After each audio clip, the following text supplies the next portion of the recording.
Hello, ladies and gentlemen. I am back, and I'll be back pretty much in full service. You guys are going to be a whole whopping of videos. I would probably say maybe 4 or 5, probably more. This is usually trying to make up some of the absence that I did make from yesterday, and then some of the other things as well as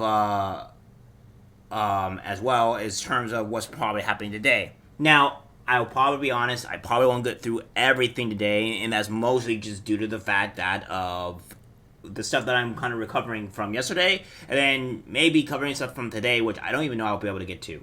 But luckily, hopefully there will be a small period of time where there will be less information. But anyways, without further ado, let's get ready and go into what's happening in what Joe Biden has been done. Now, as of yesterday, Joe Biden is apparently lands in Kiev for a surprise visit for a first anniversary of Russia's invasion. President tells Putin his war is failing and gives Zelensky $500 million more in new weapons as air raid sirens blare around Ukraine's capital.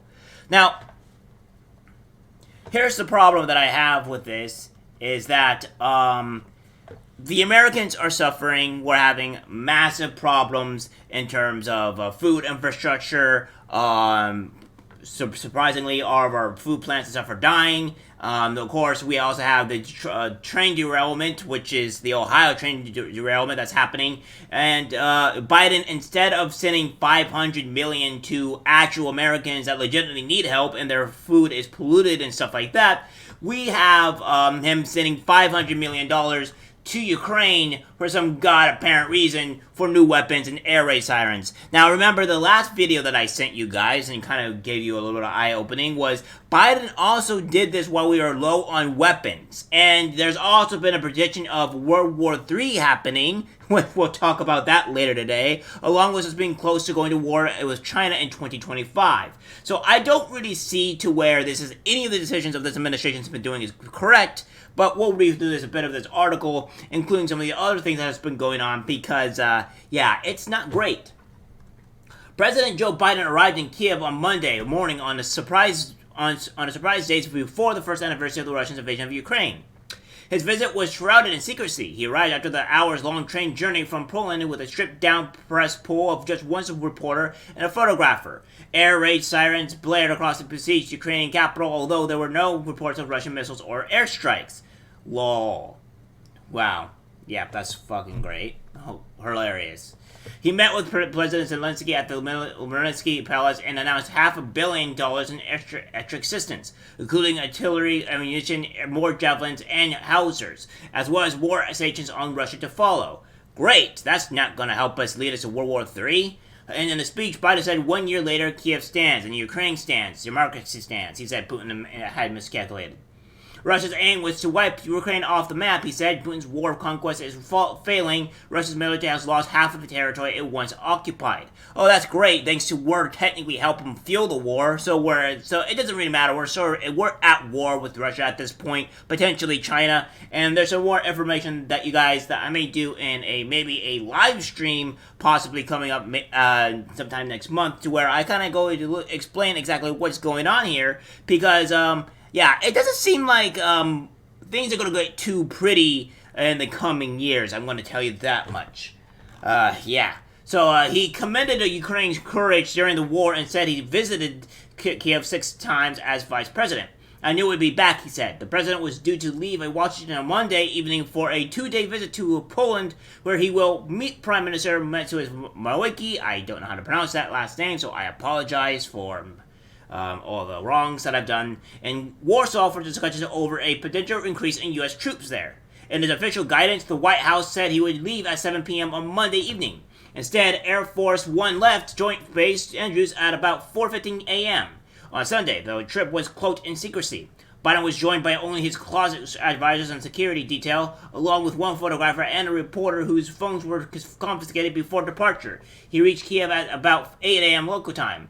Zelensky welcomed Biden to the city, saying your visit is an extremely important sign of support for all Ukrainians.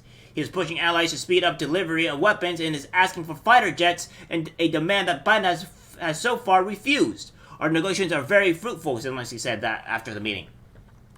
From there, the two leaders went on downtown walkabout to honor fallen Ukrainian soldiers before Biden met U.S. Embassy staff. He left the city about 5 hours after arriving. That's great. So, about these Ukrainian soldiers, what about the, the U.S. soldiers or the U.S. people that actually need help, considering the fact that we have a derailment problem in Ohio that is not just in Ohio, but it's also in West Virginia, which has now currently reached, and now it's reaching to where even Canadians are feeling the chlorine water issue. Yeah, Biden, what about those people? You know, the people that are affected in your own country that you seem to neglect constantly, by the way. You guys get this, by the way? Here's the thing. You voted for an idiot. You voted for a man that does not care about the American people. You get what you want. So, now that when you are suffering... Guess what?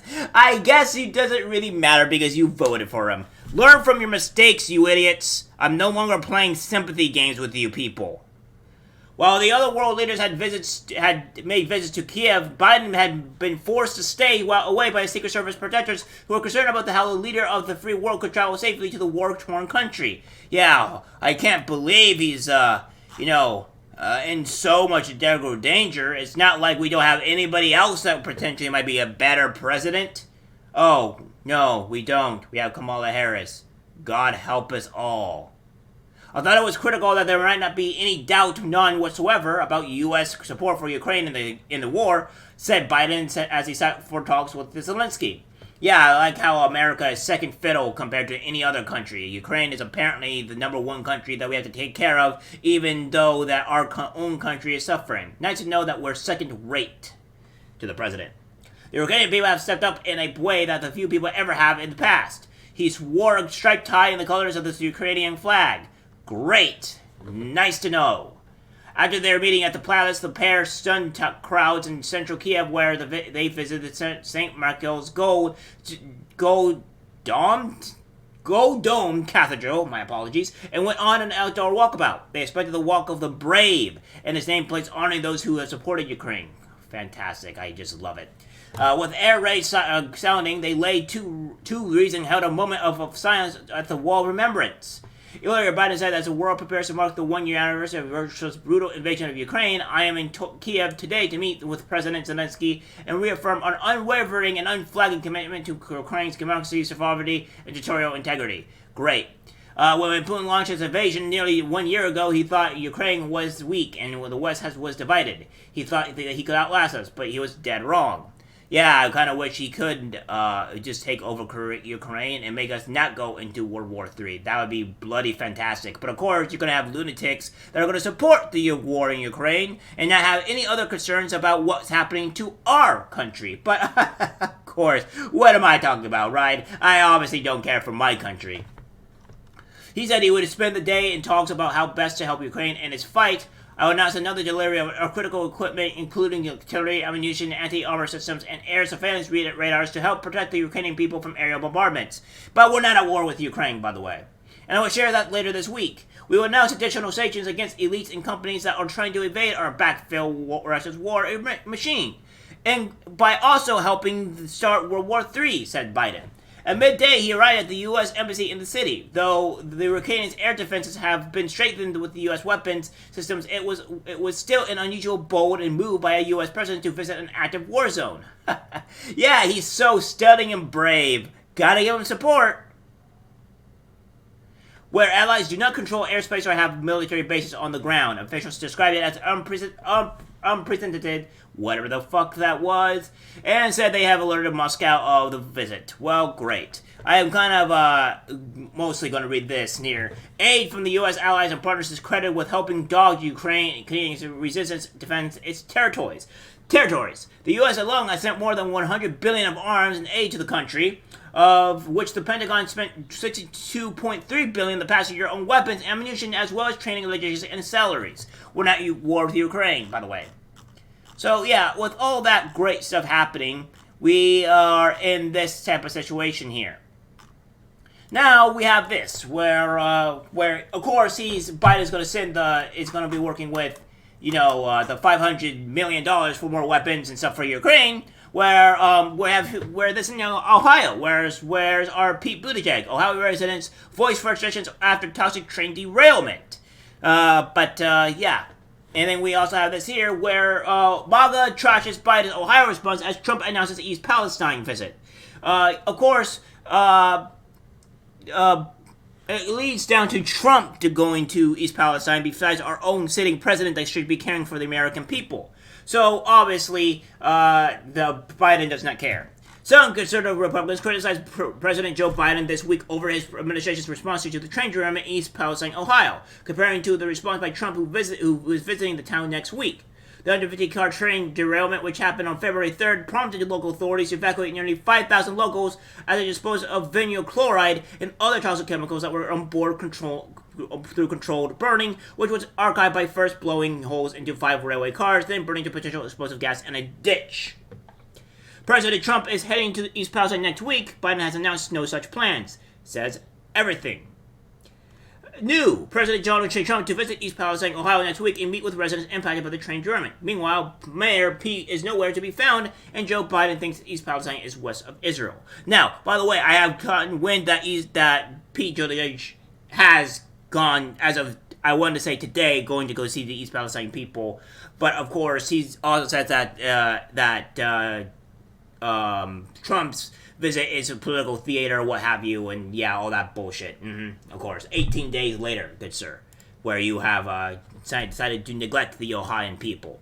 Of course, we have Benny Johnson, a person that is not of a political figure and is not anything that has to do with the Senate or president. And this man here has gone, he said, "We took all our social media revenue and gave it to the people most affected by the toxic explosion in East Palestine. These reactions say it all. We don't need to wait for the American government to help our fellow Americans in need. Please watch." So, and it was pretty much 20,000 cash to give victims of a toxic explosion in Ohio. So, yeah. It seems like the American people are helping American people more than the actual government is, which is no surprise because the government never has once cared about you in the first place. We'll watch about 30 seconds of this clip, and then I'll end this video pretty much saying that we're on our own, guys. I just wanted to give you $1,000. For what? Who are you? You're not with NS? No, Lawyers? I'm not with anyone. We wanted to come here and give a little money to people to help out and say that we're sorry that this happened to you. We don't need anything from you. We just wanted to say we love you. Thanks. That's yours. No, no catches or no? We don't want anything. Hey. We just want to say I really that appreciate we're sorry. it. Thank you. Really appreciate it. Thanks a lot.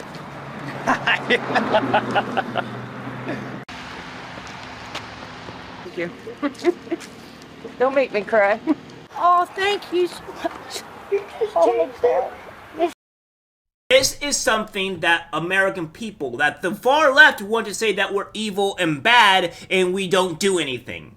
We, the people, are helping our own. The government is not. The cheerful and happiness of the look of these people's faces of receiving $1,000 so they can at least get some type of reprieve. Even though it might not be enough to help them, it's at least something. Meanwhile, Pete Buttigieg took 18 days to reach these people, and President Joe Biden has done absolutely nothing. Instead, he's decided to spit on these people in every way possible, give $500 million to another country, and decided to neglect these people for every instance of the order. This is the man that cares about your American people. This is the man that is a sitting president. This is the man that claims that he cares for the American people, when in fact he has done nothing for them and spits on them almost every single bloody day. This is our sitting president. He's a garbage and disgrace to our country and should be immediately removed as presidency.